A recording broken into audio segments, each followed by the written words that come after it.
Página 29 de 474. La conducta de los organismos, por B. F. Skinner, 1968. Continuación del capítulo 1. Un sistema de conducta. 1.7. Las leyes dinámicas de la fuerza del reflejo. En un ejemplo de ley dinámica presentado más adelante, ley de la fatiga del reflejo, se afirma que, si se provoca repetidamente un reflejo a un cierto ritmo, su umbral sube, su latencia se incrementa y la razón R/S y la postdescarga disminuyen. Sherrington, 68.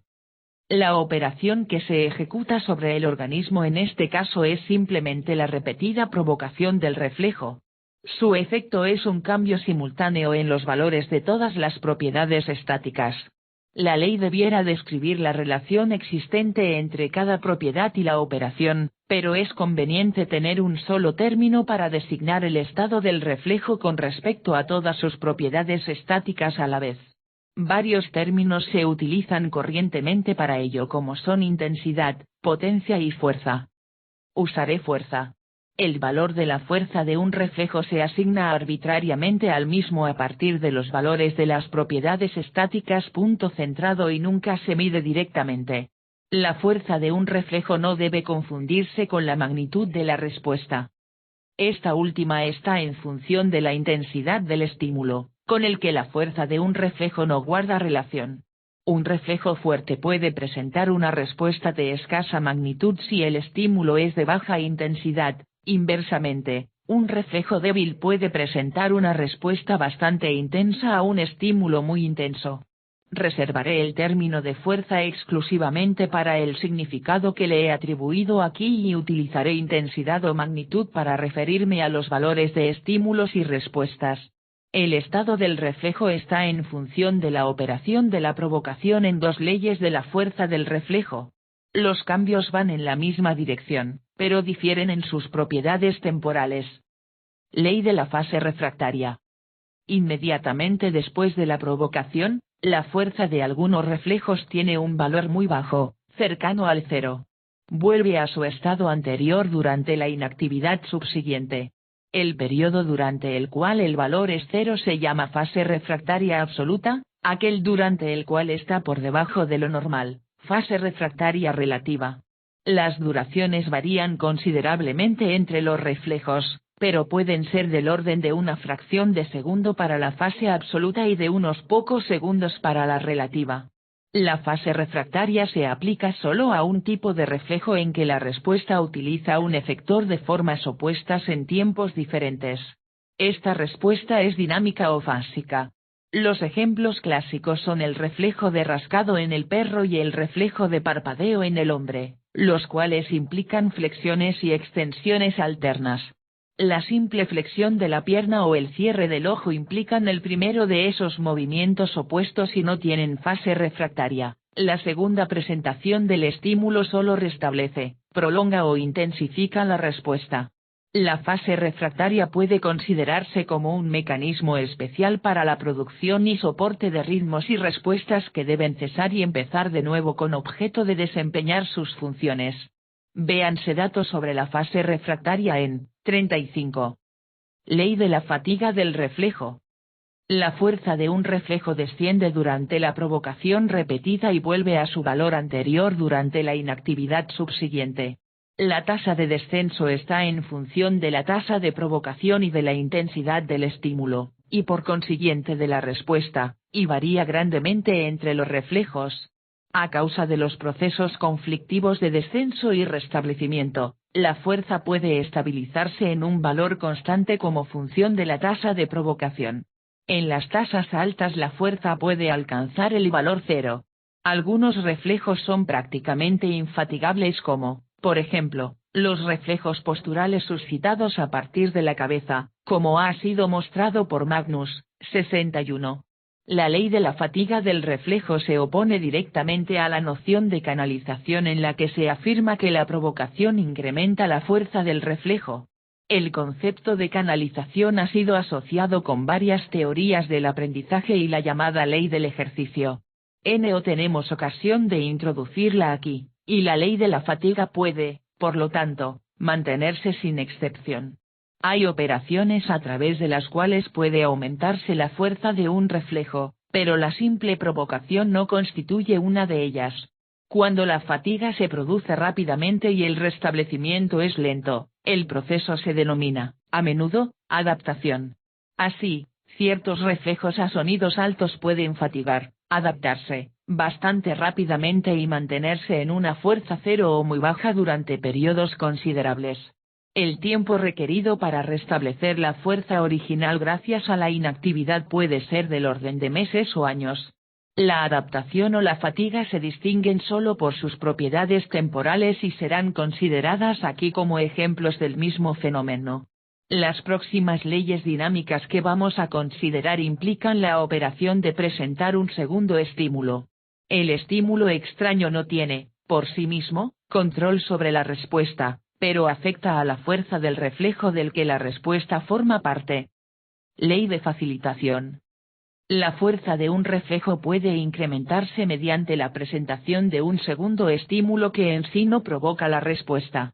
En el experimento original de Exner, 41, la fuerza de un reflejo de flexión en un conejo, observada como la magnitud de la respuesta a un estímulo de intensidad constante, era incrementada por un sonido alto y por otros estímulos intensos. Un sonido alto es un estímulo facilitador común, pero su acción facilitativa queda reducida a ciertos tipos de reflejos, especialmente esqueléticos. Puede tener un efecto opuesto sobre un reflejo como la salivación. Ver párrafo próximo. La cláusula calificativa de la ley, la que afirma que el estímulo en sí no provoca la respuesta, es precisa para distinguir entre la facilitación y un proceso llamado sumación temporal, que describiremos más tarde. La facilitación a veces se define de tal forma, 27, que se aplica solo a la elevación de la fuerza a partir de cero, es decir, a la producción de una respuesta en casos en que anteriormente no era posible. Pero este es solo un caso especial de lo que hemos definido de forma más general. Ley de inhibición. La fuerza de un reflejo puede decrecer mediante la presentación de un segundo estímulo que no tiene ninguna otra relación con el efector en cuestión. El término inhibición se ha usado de forma vaga para designar todo descenso de la fuerza del reflejo o el estado disminuido resultante. Dos de las leyes ya enumeradas, la de la fase refractaria y la de la fatiga del reflejo, se han citado como casos de inhibición por Sherrington, y más tarde daremos ejemplos extraídos de otros autores. En el sistema que presentamos, en el que muchos de los fenómenos más importantes se definen en términos de cambios de fuerza, un término tan amplio no tiene utilidad. Todos los cambios de fuerza tienen fases negativas, pero también positivas. La propiedad de la mera dirección del cambio no establece una clase útil de datos. Los diversos cambios incluidos en la clase pueden distinguirse fácilmente teniendo en cuenta las operaciones que los producen, y se gana bien poco dándoles un nombre común. Un tipo de cambio negativo de fuerza tiene cierto derecho histórico sobre el término inhibición. La operación consiste en la presentación de un estímulo que no afecta por sí mismo a la respuesta en cuestión, y la ley es, por lo tanto, idéntica a la de la facilitación exceptuando su signo. Agrupando las dos leyes podemos decir que un tipo de cambio de fuerza se debe a la simple presentación de estímulos extraños y que puede ser positivo, facilitación, o negativo, inhibición. Este sentido estricto del término inhibición es el único que utilizaré y su diferencia con el enfoque tradicional puede quizás clarificarse contrastando los dos pares de términos inhibición-facilitación e inhibición-excitación. En el segundo par la inhibición se refiere a cualquier estado de fuerza bajo al proceso necesario para alcanzarlo. No necesitamos el término porque no necesitamos su contrario. La excitación y la inhibición se refieren a lo que aquí se considera como un continuum de grados de fuerza del reflejo, y no tenemos necesidad de designar sus dos extremos. En el primer par, por el contrario, la inhibición se refiere a un cambio negativo de fuerza producido por un tipo de operación que acarrearía un cambio positivo bajo otras circunstancias. Existe un peligro evidente en conceptos emparejados de esta índole, pues colocan a un sistema bajo la sospecha de estar destinado a englobar un dato esté donde esté. Sin embargo, en nuestro caso, no afirmamos que los estímulos extraños afectan a la fuerza del reflejo de una forma o de otra. Las leyes de la facilitación y de la inhibición se refieren a estímulos y reflejos específicos, y está implícito que la dirección del cambio es capaz de especificación en cada caso. Las 4 leyes dinámicas que acabo de exponer constituyen ejemplos clásicos.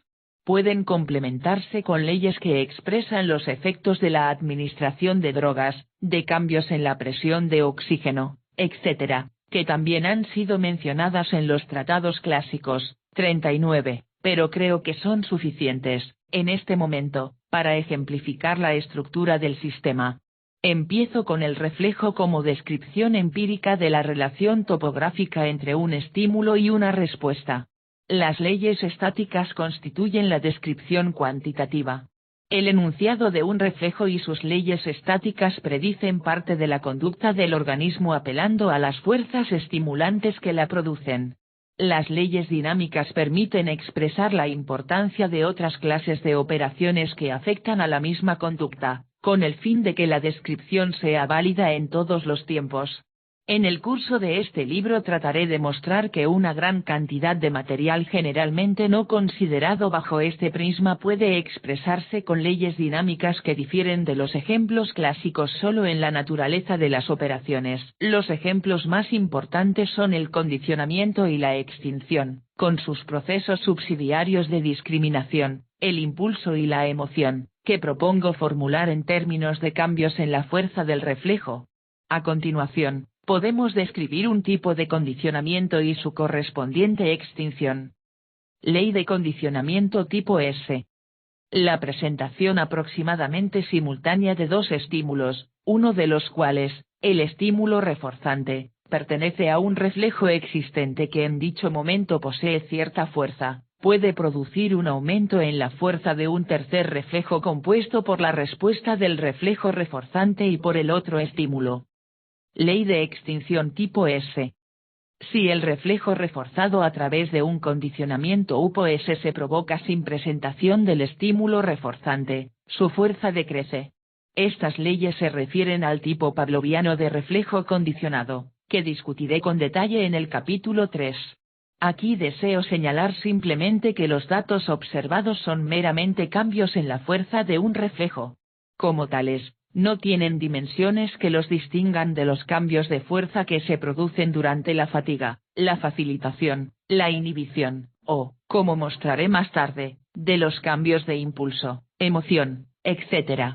El proceso de condicionamiento se distingue por lo que se hace al organismo para inducir el cambio, en otras palabras, viene definido por la operación de la presentación simultánea del estímulo reforzante y otro estímulo. Este condicionamiento se llama tipo S para distinguirlo del condicionamiento tipo R, ver más adelante, en el que el estímulo reforzante es contingente a una respuesta. Antes de indicar que otras divisiones en el campo de la conducta pueden formularse en términos de la fuerza del reflejo, será necesario considerar otro tipo de conducta, que todavía no he mencionado. Las restantes leyes dinámicas se estudiarán en relación con ambos tipos a la vez. Página 33.